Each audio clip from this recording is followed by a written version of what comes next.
നമസ്കാരം, വെളിച്ചം ചാനലിലേക്ക് സ്വാഗതം. 2026 ജൂൺ 2, 3, 4, 5 തീയതികളിൽ മീനം രാശിക്ക്, മീനം ലഗ്നത്തിനും ഇടിവെട്ട് സൗഭാഗ്യമാണ്. വ്യാഴം മാറിയതിൻ്റെ പെട്ടെന്നുള്ള ഒരു ഗിയർ കയറ്റം, പെട്ടെന്ന് തന്നെ ടോപ്പ് ഗിയറിലാവുകയാണ്. മറ്റ് രാശിക്കാർക്കൊക്കെ ഭാഗ്യം വന്നു തുടങ്ങുന്നതേ ഉള്ളൂ. പക്ഷേ മീനം രാശിക്കാർക്ക് അവർ പെട്ടെന്ന് തന്നെ ടോപ്പ് ഗിയറിൽ വന്നിരിക്കുകയാണ്. ഇവിടെ വ്യാഴം 5-ാം ഭാവത്തിൽ വന്നു, അതും ഉച്ചരാശിയിൽ, കർക്കിടകം രാശിയിൽ ഹംസയോഗത്തോടുകൂടി വ്യാഴം വന്നിരിക്കുകയാണ്. അത് നിങ്ങളുടെ 5-ാം ഭാവത്തിലാണ്. ഈ 5-ാം ഭാവത്തിൽ വ്യാഴം വന്നാൽ എന്താ ഗുണം? അതായത് ഞാൻ എത്രയോ ജാതകങ്ങൾ നോക്കുന്നു, അതിലെല്ലാത്തിലും 5-ാം ഭാവത്തിൽ, പ്രത്യേകിച്ച് ലഗ്നത്തിൽ നിന്ന് 5-ാം ഭാവത്തിൽ വ്യാഴം വന്നു കഴിഞ്ഞാൽ അത് സ്വക്ഷേത്രപരമാണോന്നുമില്ല, പ്രേമ വിവാഹം നടക്കുന്നതാണ്. അല്ലെങ്കിൽ നിങ്ങൾ തന്നെ നിങ്ങളുടെ ജീവിതത്തിൽ അല്ലെങ്കിൽ പരിചയമുള്ളവരുടെ ജാതകങ്ങളിൽ 5-ാം ഭാവത്തിൽ വ്യാഴം വന്നാൽ എന്താണ് സംഭവിക്കുക? ഇപ്പോൾ എൻ്റെ മകൻ്റെ ജാതകത്തിൽ ലഗ്നത്തിൽ നിന്ന് 5-ാം ഭാവത്തിലാണ് വ്യാഴം. ഞങ്ങൾ തലകുത്തി നിന്ന് ശ്രമിച്ചു. ഒരു 3 വർഷം അവൻ്റെ അറേഞ്ച്ഡ് മാരേജിന് വേണ്ടി നടന്നില്ല. അവസാനം അവൻ തന്നെ ഒരു പെൺകുട്ടിയെ കണ്ടുപിടിച്ച് കാര്യം നടന്നു. ഓക്കെ, അപ്പോൾ ഈ 5-ാം ഭാവത്തിൽ വ്യാഴം വന്നു നിന്ന് കഴിഞ്ഞാൽ ഉള്ള പ്രധാനപ്പെട്ട ഒരു സംഭവം എന്ന് ഞാൻ മനസ്സിലാക്കുന്ന ഇതാണ്: പ്രണയ ജീവിതം സഫലമാകും. ഓക്കെ, അതുകൂടാതെ വിവാഹം കാത്തു നിൽക്കുന്ന യുവതികൾക്ക് നേട്ടങ്ങളുണ്ടാവും. പിന്നെ ദാമ്പത്യ ജീവിതം മംഗളകരമാവും. ഓക്കെ, വേർപിരിഞ്ഞിരുന്ന ദമ്പതികൾ വീണ്ടും യോജിപ്പിലെത്തും. അങ്ങനെയൊക്കെയുള്ള പ്രധാനപ്പെട്ട ഒരു മാറ്റമാണ് ഞാൻ പറയുന്നത്. പിന്നെ തീർച്ചയായിട്ടും ഭൗതിക സുഖങ്ങൾ, വാഹനം, വീട്, നല്ല ഭക്ഷണം. ഓക്കെ, ഭക്ഷണം തന്നെ പല രീതിയിലുണ്ട്. അതായത് നോൺ വെജും വെജിറ്റേറിയനും അല്ല ഞാൻ ഉദ്ദേശിക്കുന്നത്. മറിച്ച് നമുക്ക് നല്ല വിശപ്പുള്ളപ്പോൾ നല്ല രുചികരമായ ഭക്ഷണം കിട്ടും. നമുക്ക് എല്ലാവർക്കും ഭക്ഷണം കിട്ടുന്നുണ്ട്. പക്ഷേ ചിലപ്പോൾ ചിലർക്ക് ഈ വ്യാഴത്തിൻ്റെയൊക്കെ ആനുകൂല്യം ഇല്ലെങ്കിൽ വിശപ്പ് ഇല്ലാത്ത സമയത്തായിരിക്കും ഭക്ഷണം കിട്ടുന്നത്. വിശപ്പ് കിട്ടട്ടായിരിക്കും ചിലപ്പോൾ താമസിച്ചായിരിക്കും ഭക്ഷണം കിട്ടുന്നത്. അപ്പോൾ ആസ്വദിക്കാൻ പറ്റുന്നില്ല. ഓക്കെ, അതേസമയം ഇവിടെ നിങ്ങൾക്ക് വ്യാഴം അതിശക്തമായിട്ട് 5-ാം ഭാവത്തിൽ വരുമ്പോൾ ഭൗതിക സുഖങ്ങൾ, അതിൽ പ്രധാനപ്പെട്ട ഒരെണ്ണമാണ് ആഹാര സൗഖ്യം.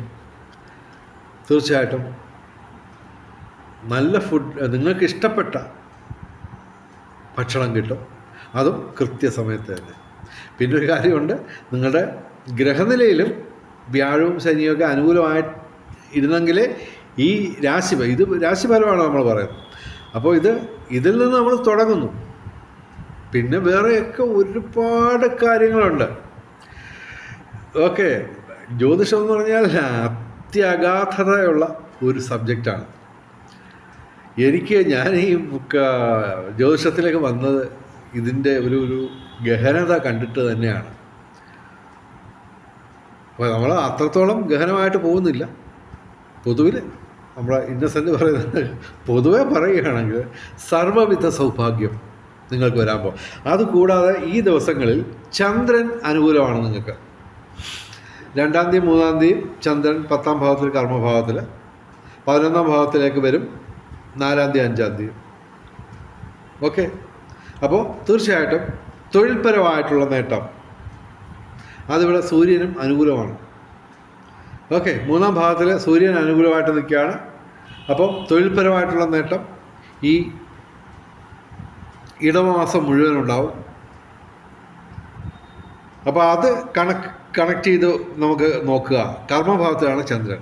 അപ്പോൾ 2-3 തീയതികളിൽ തൊഴിൽപരമായിട്ടുള്ള നേട്ടങ്ങൾ അധികരിച്ചിരിക്കും. അതുമാത്രമല്ല 4-5 തീയതികളിൽ 11-ാം ഭാവത്തിൽ ലാഭസ്ഥാനത്ത് ചന്ദ്രനും സൂര്യൻ അനുകൂലമാവുമ്പോൾ തീർച്ചയായിട്ടും 11-ാം ഭാവത്തിൽ 4-5 തീയതികളിൽ നിങ്ങൾക്ക് തൊഴിൽ രംഗത്ത് നിരവധി നേട്ടങ്ങൾ ഉണ്ടാകുമെന്ന് മാത്രമല്ല, പുതിയ തരത്തിലുള്ള അനുകൂലമായിട്ടുള്ള മാറ്റങ്ങൾ തൊഴിൽ രംഗത്തുണ്ടാവും.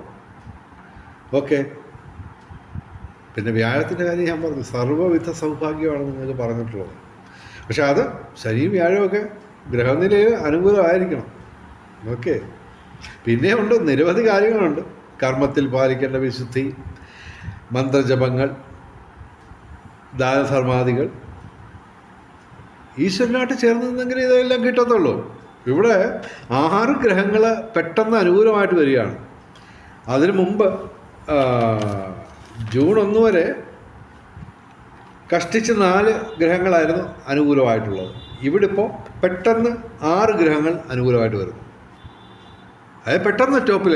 ബാക്കിയുള്ള രാശിക്കാർക്കൊക്കെ പലർക്കും വ്യാഴം അനുകൂലമാണെങ്കിലും ഇവരുടെ അത്രയും പെട്ടെന്ന് ഈ ടോപ്പ് ഗിയറിലോട്ട് വരുന്നില്ല ഭാഗ്യം.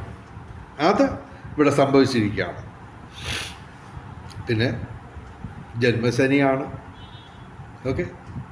7 ശനി. അപ്പോൾ നമ്മൾ ശനിയെ അത്യാവശ്യം ഒന്ന് പേടിക്കണം.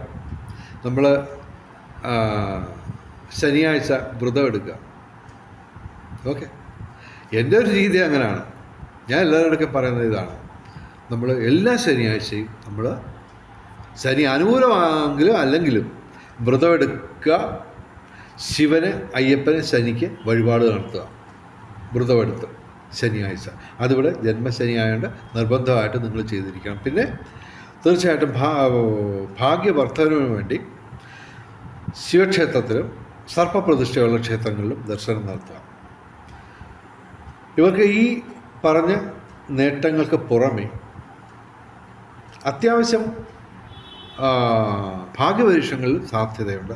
കാരണം ഇവിടെ 12-ാം ഭാവത്തിലാണ്, വ്യയസ്ഥാനത്ത് നഷ്ടസ്ഥാനത്താണ് സർപ്പം നിൽക്കുന്നത്. എങ്കിലും 6-ാം ഭാവത്തിൽ അനുകൂലമായിട്ടാണ് ശിഖി അഥവാ കേതു നിൽക്കുന്നത്. അതിൻ്റെ ദൃഷ്ടി പതിയുന്ന സർപ്പത്തിന് അത്യാവശ്യം കുറച്ച് ഭാഗ്യപരീക്ഷങ്ങളിൽ സാധ്യതയുമുണ്ട്. ഓക്കെ. ഞാൻ ഇന്ന് ഈ ലോട്ടറിയുടെ പ്രത്യേകമായിട്ടുള്ള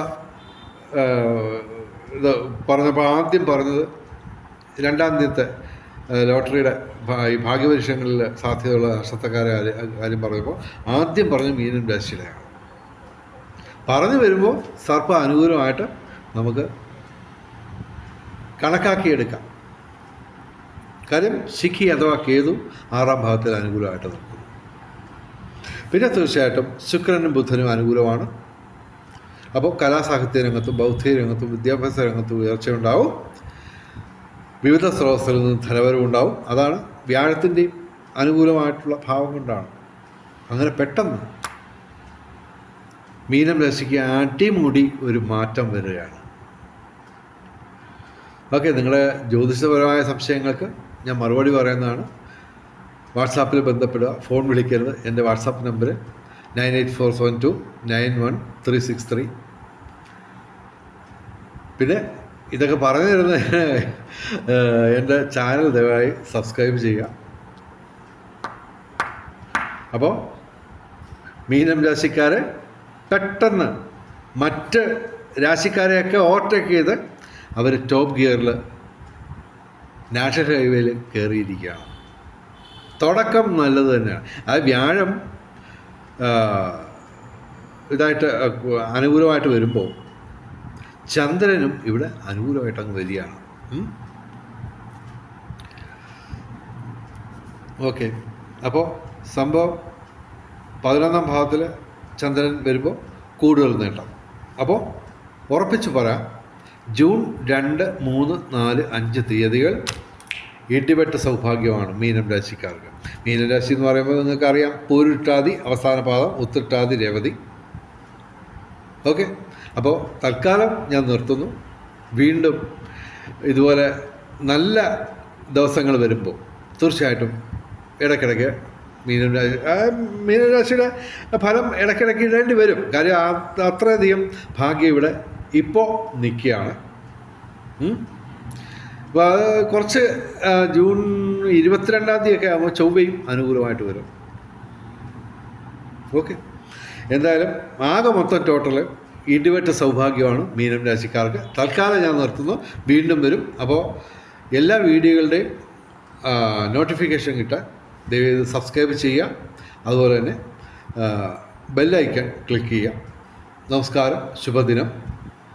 വെളിച്ച ചാനലിലെ മുഴുവൻ പ്രേക്ഷകർക്കും സർവകാര്യ വിജയം, സർവ്വവിധ സൗഭാഗ്യം, രാജകീയ സുഖഭോഗങ്ങൾ, അപ്രതീക്ഷിത ധനലാഭങ്ങൾ, അപ്രതീക്ഷിത സൗഭാഗ്യങ്ങൾ ഇവ ഗുരുവായൂരപ്പൻ അനുഗ്രഹിച്ചു തന്ന് എല്ലാവരുടെയും ജീവിതത്തിൽ വെളിച്ചവും ഐശ്വര്യവും സമ്പൽ സമൃദ്ധിയും വന്നു ചേരട്ടെ എന്ന് പ്രാർത്ഥിച്ചുകൊണ്ട് വീഡിയോ അവസാനിപ്പിക്കുന്നു. നമസ്കാരം, ശുഭദിനം.